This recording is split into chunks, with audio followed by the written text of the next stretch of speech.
Hey everyone, and welcome back to Old Charles, the show where we dig into the stories behind the coins in your pocket change. Today, we're tackling a question I get asked all the time. It's about a coin that almost every single Canadian has held in their hand, probably dozens of times, the 1996 Canadian 1-cent piece. Is this humble little piece of copper-plated steel just a common relic of our pre-2012 currency? Or is it, as some rumors suggest, a hidden gem waiting to make you rich? Stick around, because the answer is far more fascinating than a simple yes or no. We're going to dive deep into its mintage, its errors, and the one single condition that makes this coin genuinely valuable. The year is 1996. Macarena is dominating the airwaves, Twister is in theaters, and the Canadian penny is still a fundamental part of everyday commerce.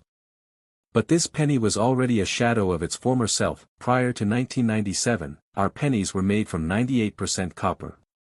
But in 1997, due to rising metal costs, the Royal Canadian Mint switched to copper-plated zinc. But the 1996 penny? It's a bit of a hybrid. It's officially listed as copper-plated steel or sometimes zinc with a copper plating. It's magnetic, and it has a distinct, slightly lighter feel than the older, solid copper ones. The design, by G. Kruger Gray, is the classic two maple leaves on the reverse, or tails, side, with Queen Elizabeth II by Arnold Mackin on the heads side, or the obverse. It's a design that saw very few changes for decades. That's 675 million. To put that in perspective, that's roughly 20 pennies for every man, woman, and child in Canada at the time. It is, by any definition, an extremely common coin. So, if you have a jar of old pennies, the odds are incredibly high that you have a 1996 in there. In its worn, circulated condition, a 1996 penny is worth exactly 1 cent in face value.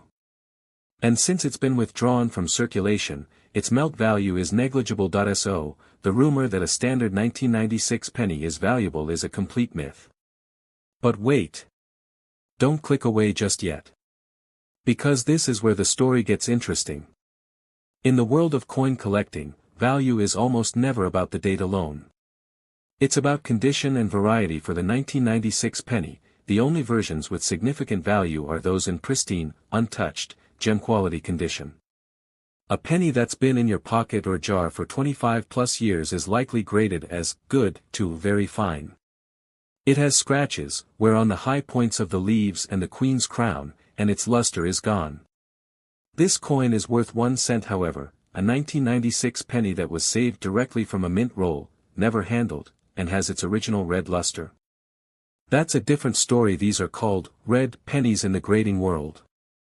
A 1996 penny graded by a service like PCGS or NGC as MS65 red or higher can be quite desirable.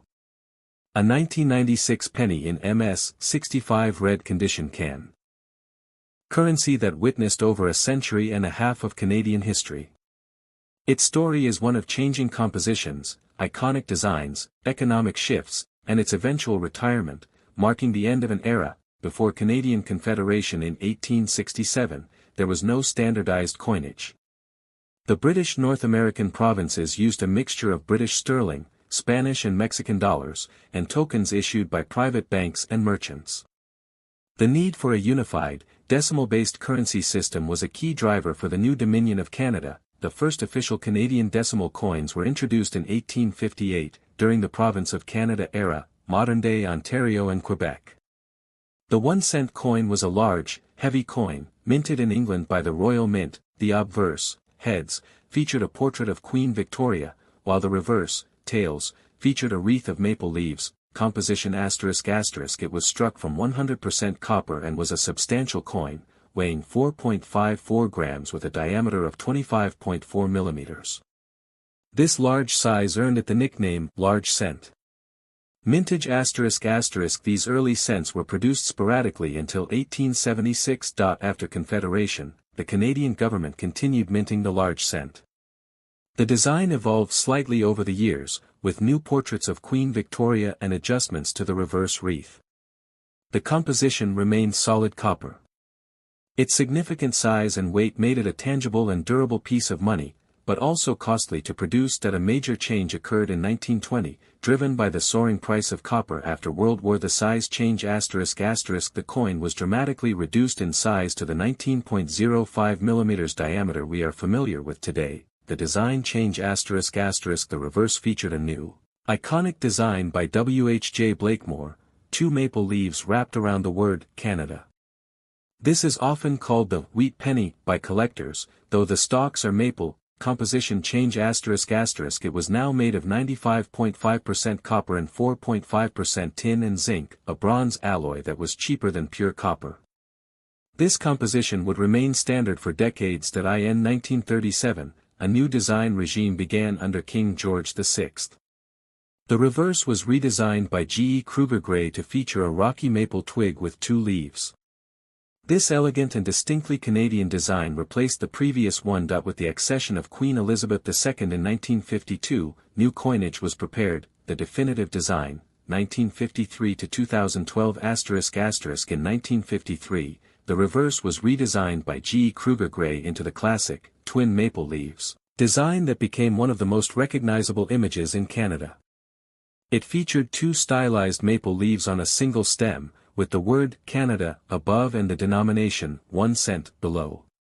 This design remained unchanged for the rest of the penny's life. The Great Composition Shift, 1997 ***. For most of the 20th century, the penny was bronze, 98% copper until 1979, then 98% zinc with copper plating from 1980 to 1996. However, by the mid-1990s, the cost of producing a penny had begun to exceed its 1 cent face value. In 1997, the Royal Canadian Mint switched to a copper-plated zinc composition, making the coin lighter and significantly cheaper to produce. The 1996 penny was the last of the older, heavier type, the steel pennies, 2006 and 2007 ***. As the price of zinc rose, the Mint experimented briefly with plated steel planchets for a small number of pennies in 2006 and for the entire mintage in 2007. These coins are magnetic and have a slightly different appearance. The cost of production continued to be an issue. Furthermore, its purchasing power had eroded to the point where it was virtually useless in everyday commerce. Many Canadians considered them a nuisance. In the 2012 federal budget, the Canadian government announced it would cease production of the penny and phase it out of the financial system. The final Canadian penny was minted on May 4, 2012, at the RCM's facility in Winnipeg. The penny was officially withdrawn from circulation on February 4, 2013. Cash transactions were subsequently rounded to the nearest 5 cents, while electronic transactions continued to be settled to the cent. The history of the Canadian penny spans 154 years. It evolved from a large, pure copper piece to a small, multi-alloy coin, reflecting Canada's growth from a collection of colonies to a modern industrial nation.